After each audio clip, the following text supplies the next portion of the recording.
Plants in your aquarium, how significant are they to the health and welfare of your fish and for the overall health of your aquarium in general?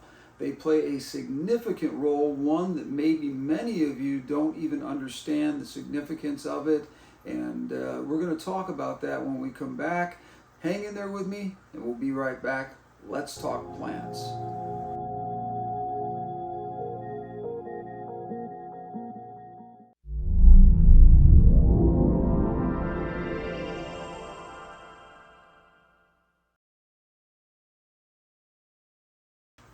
Welcome back to the channel, everyone. Today we're going to be talking about plants and the benefits that these have on your tank. Extraordinary benefits that you get from having live plants in your tank. I'm not talking about those plastic ones that some people put in their tanks. Those are going to do absolutely nothing for you except for maybe fool a couple of people that are looking at your tank. But if you really want to get some great benefits and health benefits for your tank, put some live plants in there, and it does not have to be complicated. Let's start out with why we put plants in our tank in the first place. Number one thing that helps any aquarium, other than the filtration system itself, is plants. What plants do basically is take any organics in your water, and what I mean by organics is stuff that is left over from poop, food, or stuff that's broke down into small particles that the plants can suck up, use for their benefit, grow, stay healthy, and give off oxygen into your water. And that is something that is an extra benefit, the oxygen in your water, but the main benefit is getting those organics out of your water that are harmful to your fish and acting as though they were another filtration system. I am seeing tons of plants that are not only inside the aquarium, but you're also starting to see many people who are doing these biotopes and stuff like that, where there are plants coming from the top of the tank and sitting in these containers that are made for aquariums, and the root systems are in the water, and those root systems are pulling those organics out. These are the healthiest tanks that you can possibly get. Now, we're not going to get into types of plants today because that gets so sophisticated and it's way over most people's heads. But let's talk about some of the most simple plants that you can put into your tank and get the benefits that I'm talking about right away and help keep your plants growing and beautiful and making your tank that much more healthy. Now, the easiest plant that you can put into a tank, you don't even need a substrate that is a dirt-based substrate or organic substrate of any kind. Simple sand or gravel works just fine, and I'm talking about plants that do not require being in the soil or rooted into the soil. Now, one of the easiest plants is the Java fern. Now, this is a fern that absolutely does not require a lot of light. It's a perfect plant for growing because it shoots off little baby plants all the time. You can pull those off, plant those into your gravel area or glue them onto rocks, and you can continuously get new plants all the time from these, and they can look absolutely beautiful in any aquarium if they're designed correctly. Now, we're not going to get into design today either because that's another video in itself, and let's just stick with the kinds of plants that I think are easiest for you to make your tank healthy.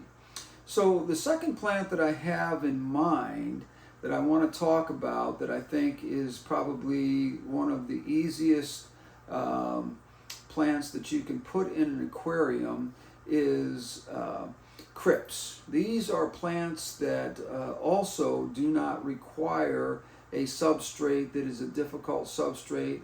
There are so many different kinds of Crips. If you go online and you look at some of these Crips that are out there, they come in all different beautiful colors, bronze and greens, and there's even some out there that look a little bit yellow.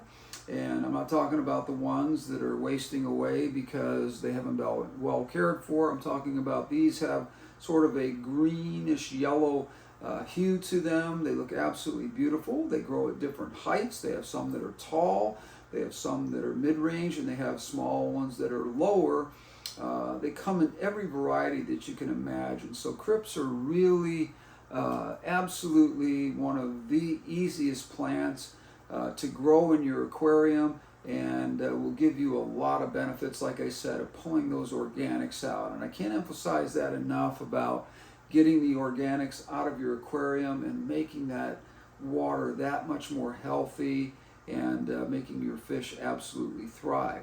Now, the third plant that I want to talk about is a plant that a lot of people are using, but they don't really understand that these plants do not need to be in any kind of soil. In fact, if they were basically floating in your tank, they would serve the same purpose as if they were pushed down in the crevices between rocks and wood and those kinds of things. You can actually glue them to rocks. You can wedge them between a piece of wood and rock, between two rocks. All kinds of different ways to use this particular plant. And I'm talking about the Anubius, and these come in a ton of different varieties and shapes. There's ones that are very small, petite Anubius.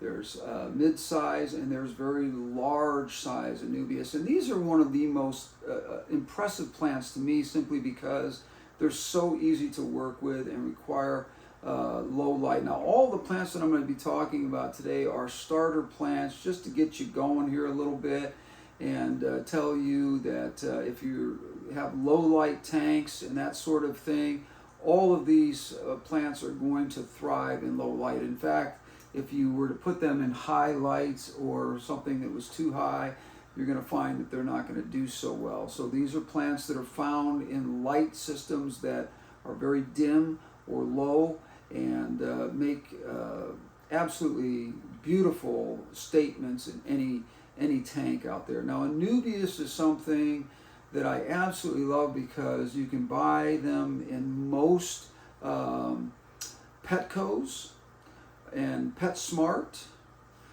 Most of these places have these plants, and they're really not terribly priced, anywhere from $4.99 for a small plant about this big, which will grow very quickly in a good aquarium, in a good environment, and others that go up to maybe $10.99 or $12.99 for some of the larger, taller ones. But they're absolutely fantastic plants in the sense that they're very versatile, and they cover a lot of area. Some of the most beautiful of the Anubius are the petite nana, which I absolutely love because they just look like little shrubs all over on the inside of your tank, wedged between rocks. Gluing them on is something I recommend. If you can glue them to your rocks, they're going to last forever, and they're not going to move around. A lot of times when you wedge plants between rocks, they'll stay, but other times they'll, especially if you have small fish that are bottom feeders and that sort of thing, like Pocosmus and that kind of stuff, they'll be pushing up on these plants, and often they'll knock them out of place, and they'll end up floating in your tank. So you want to try to glue them in if you can, because that's going to make for a better situation for you, as far as once you've scaped your tank and you've got it looking the way you want it, you're not going to be struggling with having plants floating and creating an environment where you're trying to, maintain these plants all the time in place. So there's some great super glues out there that are made for aquariums, and I know it sounds weird to put super glue in your tank, but it's okay to use. It's not toxic to the fish, and they're perfectly fine. Now, the last plant I want to talk about is another one that can be put in a organic substrate or volcanic substrate, or gravel or sand, and that is the sword plant. Sword plants are absolutely amazing plants because they grow very tall, and they really branch out and are beautiful in most aquariums. So what I would suggest to you is, if you can find some swords out there that you like. There are very thin leaf swords, there are thick leaf swords, there's every kind of sword you can imagine out there. These are all South American plants that are absolutely fantastic for your aquarium and don't have to be used with South American fish. They can be used with any fish. I like putting plants from an area in which they come from in with the fish in which come from the same area, just to make the tank a little bit more unique and more authentic. But you don't have to do that. Again, these plants can be used in any tank, but these plants that I mentioned, I'm going to talk about one more that just came to mind to me, and that's floating plants. If you have small nano tanks and you want to keep your nano tanks extremely healthy, put all the ones I talked about in there. Just put tons of them in there if you can, and make that thing a great place for fish to hide and feel safe.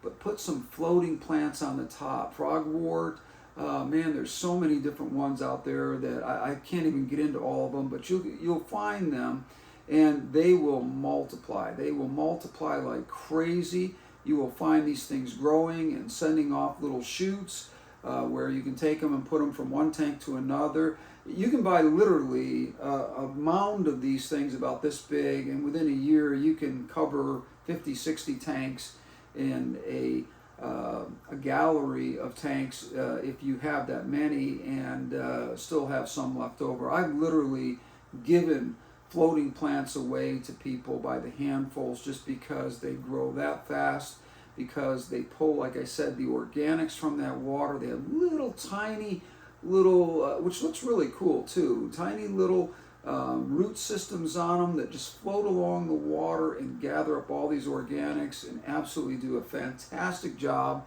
of filtering out the stuff in your water that you don't want in the water, but helps those plants to absolutely thrive. I hope this was helpful for you today. If you have another question about plants, leave your comments down below and I will get back to you within 24 to 48 hours. Go out and get yourself some plants today and get these kinds that I talked about, the Java Fern, the Anubius, the swords, and some of these Crips that I talked about, all of which can be planted in just about any kind of substrate that you have out there, whether it be gravel, sand, or actual volcanic and organic substrates. These are all fantastic plants for any situation like that. And again, top it off with some of those floating plants. If it's a tank that doesn't have a real fast flow on the top, you don't want to do this in a tank that flows real hard on the top, simply because they're all going to move to one corner. But if you have a very low moving flow on the top of your tank, these floating plants are going to thrive and make your tank absolutely fantastic and healthy. I can't emphasize enough how much plants will benefit your tank in the long run. Thanks for joining me today. I hope this was beneficial to you in some way and helpful. Again, leave your comments down below and I'll get back to you. Don't forget to like, subscribe, comment, and share. And that's how we grow our channel here. Thank you for joining me today, and we will see you on the next one. Until then, we're out of here.